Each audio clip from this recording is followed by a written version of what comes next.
Hello, welcome to our show. I'm Lana Kay, and we have with us today a very interesting guest. He has led a very successful and exciting professional life as well as private life. Many of you will recognize him as he has practiced law right here in our community for 41 years. Please welcome today's guest, Asa Rouse. Welcome to the program, Asa. Thank you. Good morning, everybody. Wonderful to be here. Appreciate the opportunity. We're so glad to have you with us. And today's show will focus on an aspect of Asa's private life that we talked about, and that is his love of Goldwing touring bikes, as well as his affiliation with the Goldwing Road Riders Association. But first of all, Asa, before we get to that, and that is the focus of today's show, let's talk a little bit about that great family of yours, because you sure have some wonderful children, wonderful grandchildren, and number one, the wife. Oh, yes. I was very fortunate. I met Libby when I was in college. We were in Lexington, and we met and married 6 months later, and if I had to do over again, it would have been 2 weeks later instead of 6. Isn't that wonderful? But I didn't have a crystal ball. We've been married 56 years. We have 3 children, all adults. Walton, Verona High School educated, University of Kentucky educated. They all live in the area except Amy, who just lives a short distance away in Frankfort, Kentucky. And I have 6 grandchildren who, as Nick Clooney often remarks, are the smartest, cutest grandchildren in the world. Except I'm talking about mine and Nick's talking about his. We've had a wonderful life, and included in that life has been many hobbies, including a cottage we have on Lake Williamstown, and we built in 1960 and still own. And Libby enjoyed that enormously, and the children really loved it. They were practically reared up there with water skiing and all the rest. And I practiced law very hard and worked very hard, but on the weekends I tried to guard carefully for my family. And it worked out very well because my family and I, all of us are very close. In fact, they call me, all of them, children, grandchildren and all, call me Chief, which is a kind of a cute name. No grandpa for me. They call me Chief. And that's something that's very precious for me. And when I started riding my motorcycle, immediately after I purchased it, and I'll tell you about that a little bit more later, it was obvious that Libby enjoyed that just as much as I do and did, except that as fate would have it, as she got older, arthritis began to take its toll. And in about 6 or 7 years ago, she was so disabled by arthritis that she had to have both knees replaced and hasn't been able to ride since then. But before that time, she and I, on our touring motorcycle, tenting and camping all the way, rode in 50 states, all 50 of them. Now, we've been in a lot of states anyhow, of course, like everybody else that has a good travel experience in their lives. But it doesn't count unless you're on a motorcycle, if you're part of the motorcycle fraternity. But we have been on a motorcycle in all 50 states and 8 of the 10 Canadian provinces, and camped in virtually all of them. And most of the time tent camped until her arthritis prevented her from being able to do that, because in a tent you have to walk on your knees. Let's show a picture. Yes, I'd like very much Libby, for you to show a picture. Libby and Asa. That was taken this year and taken at Greenville, South Carolina, at a motorcycle rally we attended.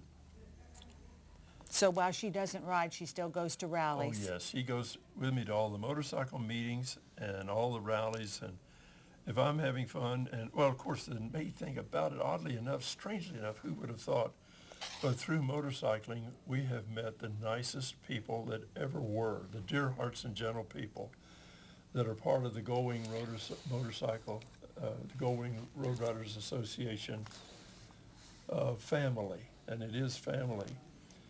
We joined in 1992, and I didn't want to belong to anything. I didn't want to hear any motions made or minutes read. I'd belonged to enough organizations. I was getting ready for retirement. It turned out it was one of the most fortunate things we did, because in addition to enjoying motorcycles with these people, which is the common thread between them, I ended up having friends that are so precious to me that I wouldn't take anything in the world for them, and enjoy them more than, well, truthfully, than any professional organization I ever belonged to or expect to. Mm-hmm. Okay, so Asa, when did you start riding? Were you still practicing, or was it after retirement? Well, the most amazing thing happened when I was a kid. I'd always wanted a bicycle. Okay. But I was a depression-born child, and it was a long time. I was 10 years old before we could get me a bicycle. As soon as I got on the bicycle, I was hooked. It was my ticket to freedom. Now, mind you, I could go north and south in Walton on Main Street and on the side streets, but to me, it was as if I were touring the country. If I were in the south end of Walton, a mile from home, I felt like I was on the Pacific Coast Highway. I enjoyed the freedom of my bicycle. It was the most precious toy I ever had, and still ranks right up there with the best of my experiences. My grandparents lived 5 miles from Walton in Beaver Lick, Kentucky, and when I got a little older, I could ride my bicycle to Beaver. That was a grand experience. Anyhow, then later, I was riding on the back of the Harley owned by J.B. McCubbin, and it was so nice because you didn't have to pump. No paddling. And I sat behind J.B., who was a gentleman and still is, and a dear friend. And then later I rode on Tommy Johnson's Whizzer motorbike. But it was a while before I could get loose for my practice enough and add into my practice and my life a motorcycle. Mm-hmm. So my law partner, Bill Mathis, who later became a very successful and effective Commonwealth attorney, came up to our cottage on the lake in Labor Day of 1970, Labor Day weekend, I should say. And he and Harold Jeter were up there on 2 motorcycles, and I walked up the hill to where we park, and I say, my gosh, Bill, we're in the midst of all kinds of important trials. You could get hurt on this thing. And he started teasing me. I was only 40, but he said, you're probably too old to learn to ride, Uh-oh. which was all I needed to hear. Well, he said, you can walk behind it, it won't kick you. You can walk in front of it, it won't bite you. And it was a beautiful little bike, a 125 Yamaha. You don't know what that means, but that's what it was. Is a trail bike more? It was sort of a dual-purpose bike, but a really nice little bike. And I got on it. Bill told me what to do. He said, don't even shift gears, just see if you can ride it at all. Uh-oh. And he was teasing me. Of course, we've been friends and are to this day very close. I hadn't ridden it 50 feet until I had to have a motorcycle. That was on the weekend of Labor Day. By Wednesday, I owned 3. One for me, one for my son, and one for my daughter. We just had to have them, you know. Mm-hmm. Now, they couldn't ride legally, but they could ride on trail. Yes. And the first bike I got was a dual-purpose bike, but I was hooked. And after that, we got the big touring bikes and enjoyed going all over the United States and almost all of Canada. I want to ask you something right now that you said touring bikes. I have a friend, he's a Harley guy, and his name is Roger. And he said, I said to him that you were coming and we were going to talk about your Goldwing. And I says, what do you think? And he says, I think when I get too old to ride motorcycles or tired of riding motorcycles, I'll get a Goldwing. Now I want you to put on the attorney hat and I want you to rebuttal. Well, the Goldwing is a different motorcycle. Now, anybody who enjoys motorcycles, I don't care what kind they ride, is a friend of mine. I have no problem with that at all, but the Goldwing bunch goes for the silence and quiet and comfort of the motorcycle.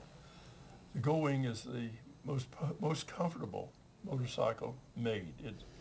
The co-rider, for example, even has armrests. We have intercom where we can talk to each other just like you and I are now. We have the CB where we can talk to others in the line of bikes as we move along. And they're wonderful, quiet motorcycles and the stress for us is rider safety.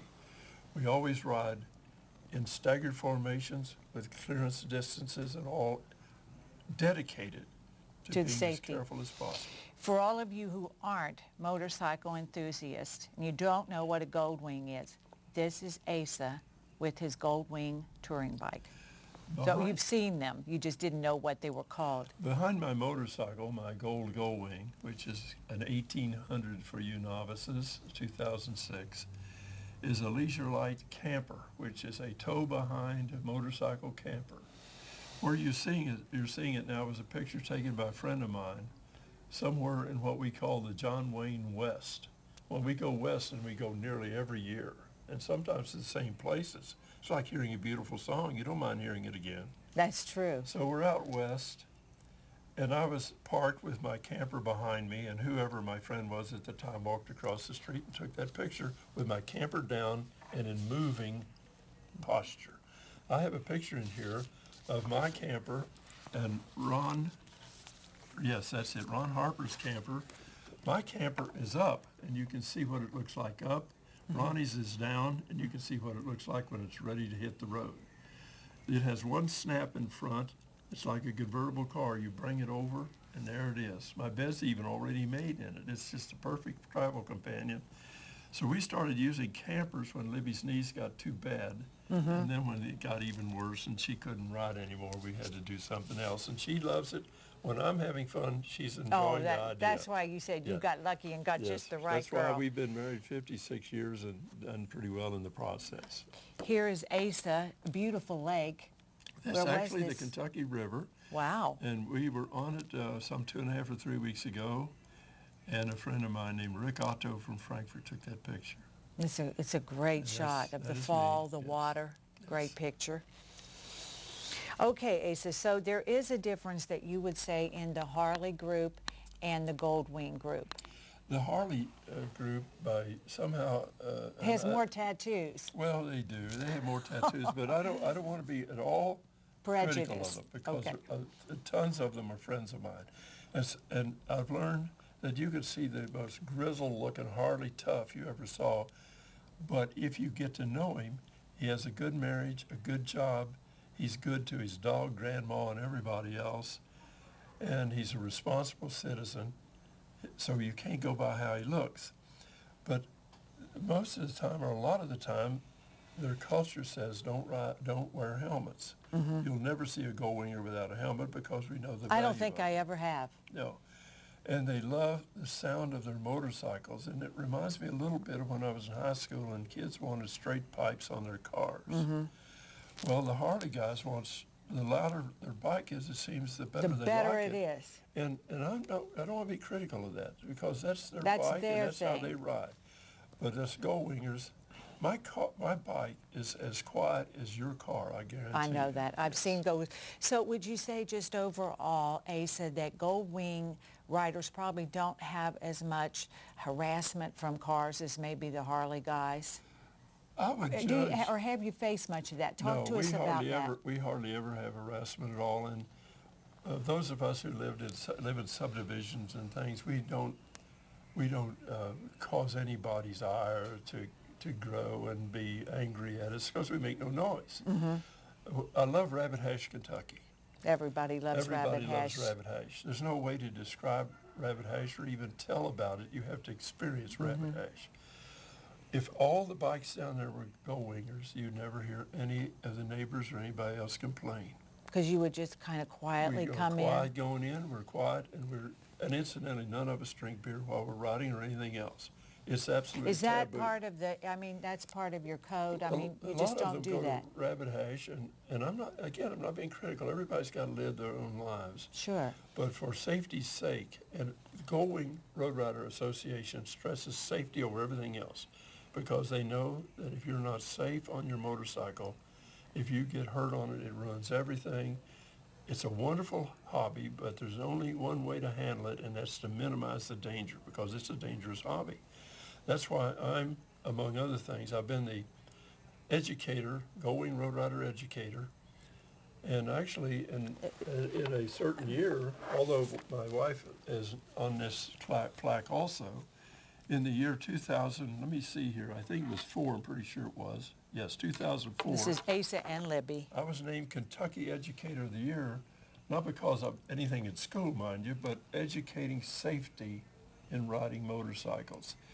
And this was a great tribute given to me at a state rally in Owensboro, Kentucky. It was a total surprise to me, but a wonderful, wonderful honor, and I appreciate it very much. Now I'm the Motorist Awareness Coordinator, which is like Motorist Awareness Officer of the club. And my job now, my duty now, is to keep people that drive four-wheel vehicles from running into us. We have learned through the ages that we're invisible. And I mean perfectly good people. Good Just people, don't see careful you. people. good people with high principles and no bad driving record will pull out right in front of us or turn left right in front of us. And what we're trying our best to do is educate people to look out for motorcycles and see them. Asa, do they misjudge you? Do they think I can make it, or they really just don't see you? I think that they have 2 or 3 thoughts go through their mind. If they see us, which is the principal thing, because most of the time if they see us, sometimes you'll be riding along and the car that's coming out of the side street, they're looking right at you. The driver, you can know who they are. You're making eye contact and they'll come on out anyway. But the police report if there's a problem and they're honest about it, they'll say, "Officer, honestly, I didn't see the motorcycle. I ride with a white helmet and Okay, bright that's how colored you clothing. compensate. I do everything, and so do my friends, to be seen. But it's just a condition that seems to happen. So we're trying to educate people not only to look, but to see. In 1972, Libby and I had we've only had 2 accidents. One was with both of us and one just me. The last one was in November of 2005 when a girl came out, and we're pretty sure she was on her cell phone, but I won't say that she was, without stopping out of a side street in Dry Ridge, Kentucky. I wasn't going at 25 miles an hour in town. And when she came out in front of me, I had no chance. I didn't even have reaction time to reach for the brake. She was there like a pop-up wall, and I smacked into her. It totaled my '05 motorcycle, put me in the hospital overnight. Just one of those things. The next day was Sunday. I have another motorcycle. Sunday morning, I got up and rode it to Rabbit Hash. Oh, boy. But I got to tell you about That's 1972. Great. It's the most remarkable experience relating to human behavior. Kind, decent, wonderful human behavior. We need more stories like this, I'm sure, so tell us. Well, in 1972, on October the 22nd, Libby and I were on our motorcycle. We love to go where movies have been shot. We've been to Winterset, Iowa, where Bridges of Madison County was shot, Dyersville, Iowa, where Field of Dreams. We've been, I could just go on and on. I mean, like 6 or 8 movie sets we love going to. But we had just crossed the bridge where Deliverance was filmed in the wild countries of that part of the United States. The Kahulawachi River. Is that what it's called? Kahulawachi River. I saw Deliverance. I didn't recall that. I'm not good with Indian names. But anyhow, we wanted to see that river. Didn't particularly like the movie. It was a high-quality movie, but the ending was very depressing. Anyway, though, there we were. We were going on this backcountry road that I'd never been on before. She's sitting behind me. At that time, we didn't have a trailer. We had our tent behind us on a luggage carrier and all this stuff.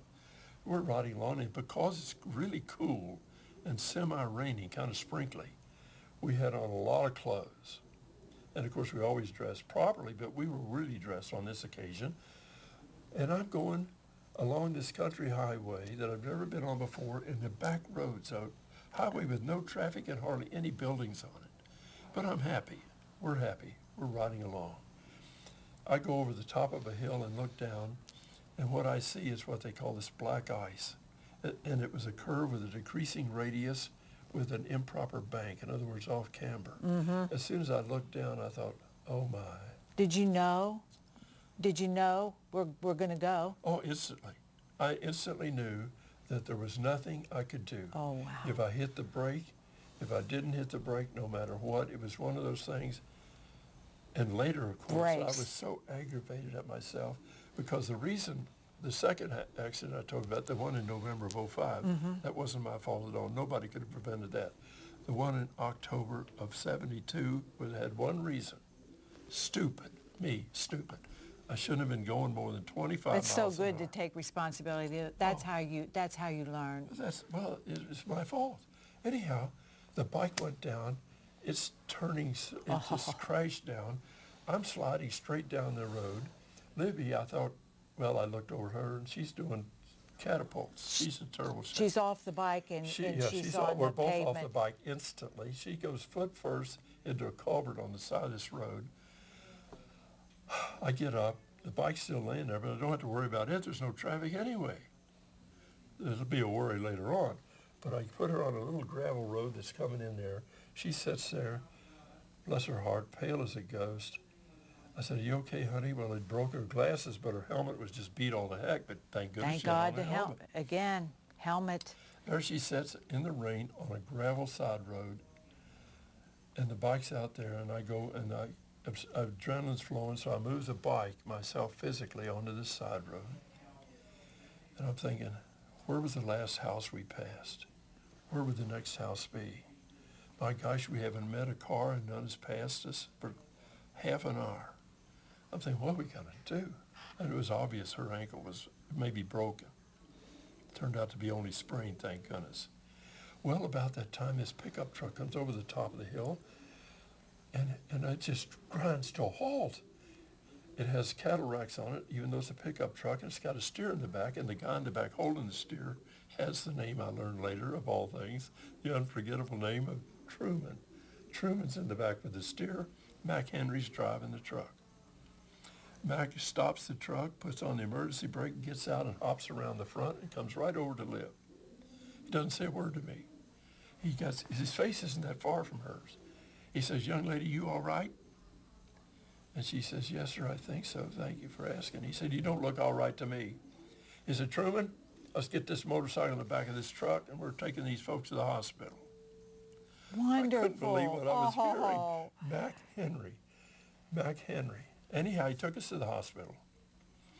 He took us, followed both of us. He parked out front. The steer's still there. Truman's still there, the whole business. He followed us right into the emergency room. He did not leave. He stayed there until we came out. I wasn't hurt at all. Libby had this severely sprained ankle. And then Mac was satisfied that we weren't going to be dying on him. And I'm thanking him up one side, down the other. Every 5 minutes, I want to thank him some more. That is remarkable. So he says, I said, "Well, thank you so much, blah, blah, blah." And so we go out to the truck. And he said, "No, we're not through. We got to find you folks a motel." Well, I want to hug him. So he drives us to a motel. He and Truman unload the motorcycle. He gives me their home phone. And he says, "Now, if you have any problem, be sure to call me." Okay. Every year since then, I send him a Christmas card, and I get one from him and his wife. About every month and a half or 2 months, I call him on the telephone. Why? I love him. A lifelong friend. What can you think but wonderful things about that kind of man? So about 3 years ago, a bunch of us were going south, and we stopped at Mike's home. Great. Mac's home. We stopped at Mac's home. And nothing would do but what he'd feed us breakfast. And he cooked the breakfast himself, and we sat around his kitchen table. But when I showed up and hadn't seen him since '72, he's walking from the barn lot toward me. He knew we were coming. I called him. And he sees me, and he's too old, but then he's in his 80s now. He did a little, almost run to me, and his tears rolling down. He's Asa. unbelievable. He almost picks me up. So anyhow, that's just my story with Mac Henry. And so, my gosh, what a wonderful man. What a wonderful man. And was it that part of the country where people are just like that, do you think? Or what? Well, how did you absorb all that in your mind? Was it Mac, just your guardian angel showed up? I think what we had there was an extreme good fortune of a very fine gentleman, a very kind and giving gentleman coming on at just the right time. And I think he was that way before, during, and after. I think he's that way now. And I think the South is full of those guys. I wondered that. I do. We've had nothing but warm and loving experiences from people in campgrounds, people where we've been and stopped. We go in a restaurant, and you wonder how they're going to feel about it. You came up on a bike, and they're always, well, one time we toured the eastern Kentucky mountains after we read Night Comes to the Cumberlands. And it was such an interesting book about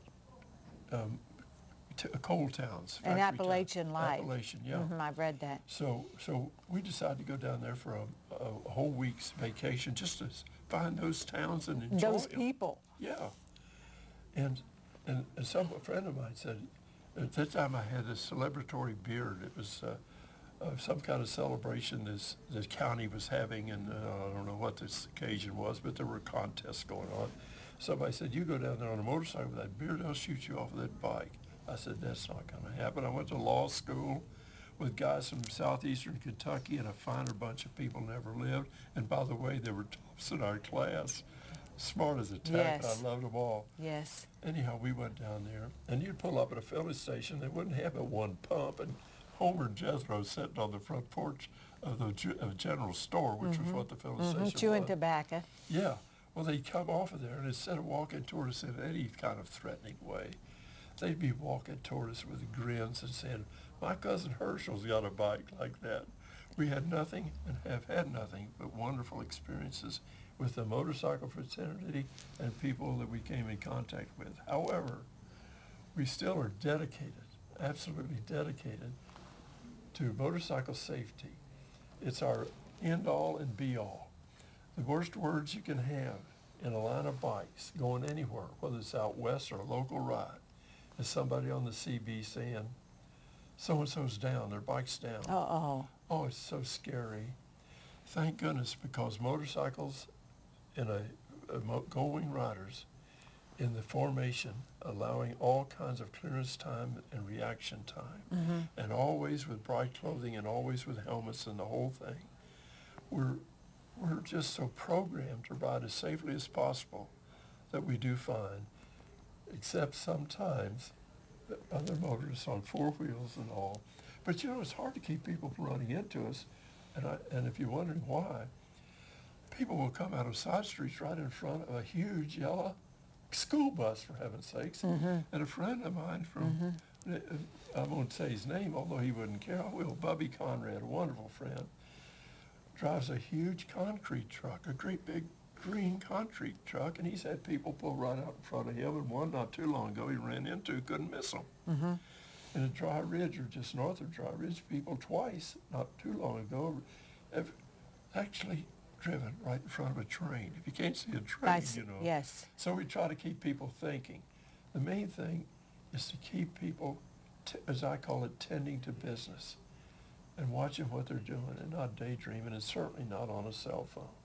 When I'm on a cell phone... Do you notice that, Asa? Do you notice that they're more reckless, that they're more distracted with the cell phones? Well, anything I would say would be anecdotal, and I don't think anecdotal evidence is very good evidence. It certainly wasn't when I practiced law for 41 years.